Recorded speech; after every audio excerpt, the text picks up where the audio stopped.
Bom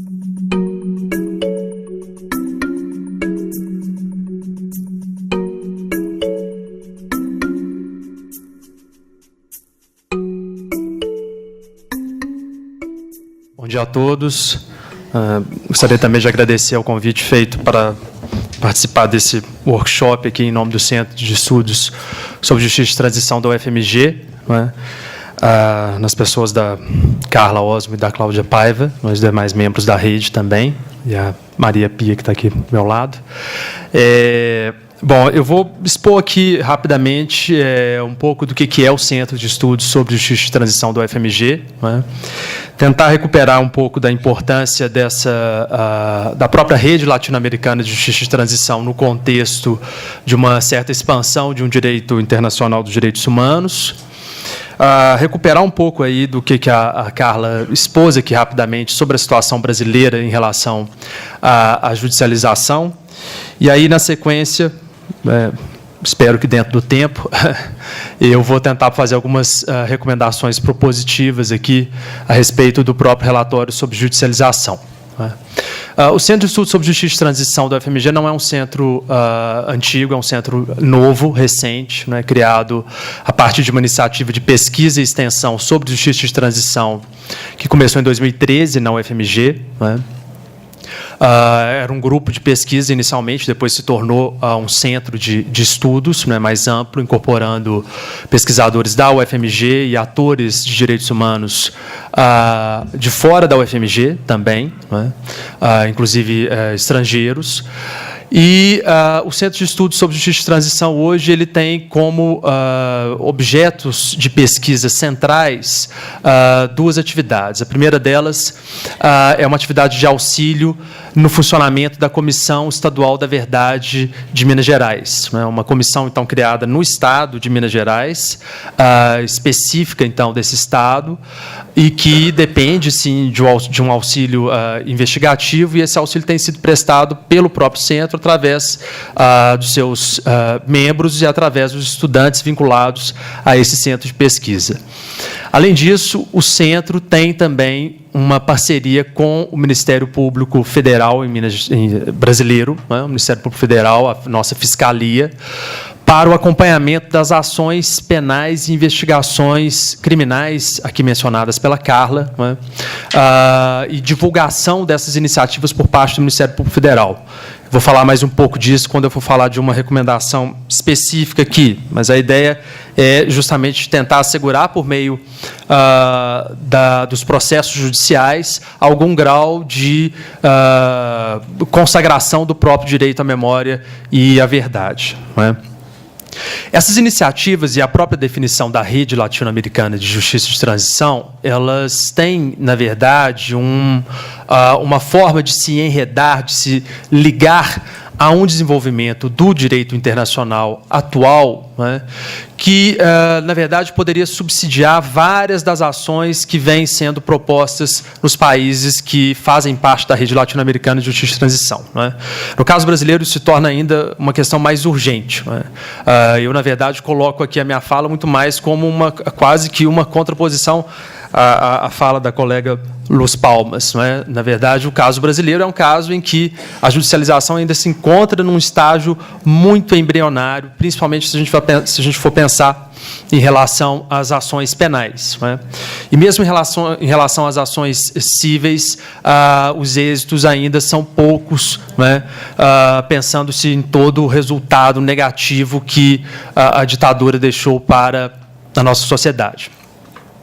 E aí o que a gente observa é que há uma discussão já muito consolidada em termos de transnacionalização do direito e de definição desta importância de um direito que, ainda que constitucionalmente definido e contextualmente definido por conta dessa constitucionalização, é um direito que ultrapassa, sim, fronteiras, não é? A atuação de tribunais internacionais, a atuação de cortes regionais, ela demonstra que há um movimento como que de fora para dentro, tentando determinar ou tentando, de alguma forma, contornar a antiga noção que nós tínhamos de soberania, né? E, de fato, não dá para pensar numa efetividade de um direito internacional sem, de alguma forma, garantir que essas decisões de cortes regionais elas sejam aplicadas no contexto doméstico. Né? Por outro lado, a gente tem um movimento justamente num sentido, a gente poderia dizer, de dentro para fora. Não é? Há decisões que vão garantir justamente a jurisdição ao respeitar princípios de jurisdição universal e que vão exigir, não é, algum tipo de accountability, algum tipo de cumprimento, não é, no âmbito interno de exigências que são de todo o direito internacional. Esse movimento ele vem sendo discutido, ele vem sendo estudado na academia há um tempo, há um bom tempo já. Não é? Ele vem tanto da iniciativa de autores que pensam, por exemplo, na criação de um direito da humanidade, no asseguramento básico aí, contra crimes contra a humanidade, contra genocídio, contra tortura, contra graves violações de direitos humanos. Não é? Quanto ele vem também da perspectiva de autores do próprio direito constitucional, que tentam, de alguma forma, pensar como que o constitucionalismo contextualizado, não é, de cada país pode dialogar com esses ganhos. E isso, para nós, é algo fundamental se nós pensarmos, né, da perspectiva da rede, em um constitucionalismo latino-americano. Um constitucionalismo latino-americano que também precisa lidar, portanto, com reivindicações da própria justiça de transição e com formas de dialogar com o autoritarismo, não dialogar, né, na verdade, reinventar ou repensar no contexto democrático aquilo que permaneceu desse autoritarismo, aquilo que, na verdade, precisa ser retrabalhado em termos de justiça transicional. Todas essas discussões elas se colocam sempre a partir do fenômeno da judicialização. Não é? A maioria desses ganhos, a maior parte deles, não vem de políticas do Executivo, não vem de políticas do Legislativo, vem, sim, de decisões judiciais em diversos países que, de alguma forma, tentam lidar com essa nova recomposição da soberania e com essa necessidade de efetivação de direitos humanos. É por isso que a judicialização tem um papel importantíssimo, não só no campo da justiça de transição, mas num campo até mais amplo dos direitos humanos. No caso brasileiro, a judicialização ela encontrou, então, obstáculos inúmeros. Né? Nós temos uma lei de anistia de 1979 que, num dispositivo, mesmo ele estabelecido de uma forma controversa, teria permitido algum tipo de consenso entre autoridades públicas e membros do Poder Judiciário, que teria feito com que nós passássemos anos sem discutir judicialmente, sem questionar judicialmente a possibilidade aí de uma responsabilização por graves violações de direitos humanos. Né? Nós temos alguns processos ainda no início da década de 80, alguns poucos processos no início da década de 90, mas sempre todos eles barrando num suposto consenso que impediria uma responsabilização por graves violações de direitos humanos. Pensemos no simples fato de que, apenas no ano passado, institucionalmente, a Comissão Nacional da Verdade reconheceu essas graves violações de direitos humanos como crimes contra a humanidade. Não é? Esse tipo de incorporação, esse tipo de reinterpretação desses atos, ele demorou, não é, todos esses longos anos, não obstante uma luta clara, uma luta efetiva de familiares, de opositores políticos, de presos políticos, todos eles aí tentando se colocar diante desse pano de fundo, ou contra esse pano de fundo, melhor dizendo, negativo, estabelecido pelo Judiciário brasileiro. Esse pano de fundo negativo ganha uma força ainda maior em 2010, com uma decisão toda ela cheia de problemas do Supremo Tribunal Federal, a decisão tomada numa ação de inconstitucionalidade, a DPF 153, não é? Uma decisão que ainda não transitou em julgado, ou seja, uma decisão ainda que depende do julgamento de um recurso, né? Desde 2010, esse recurso aviado até hoje também não foi julgado no Supremo Tribunal Federal, né?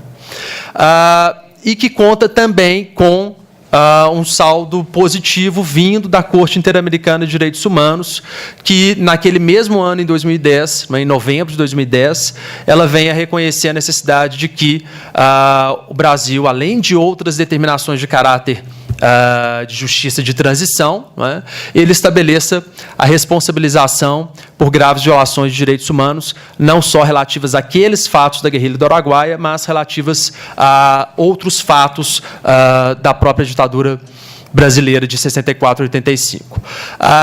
Logo após essa decisão da Corte Interamericana, como lembrou a Carla, nós temos a formação de um grupo de trabalho por parte do Ministério Público Federal que vai desenvolver iniciativas nesse sentido.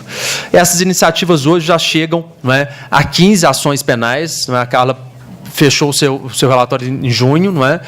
Agora nós já temos 15 ações penais, mas 300 aí procedimentos de investigação que poderiam render, portanto, alguma mudança em relação à judicialização.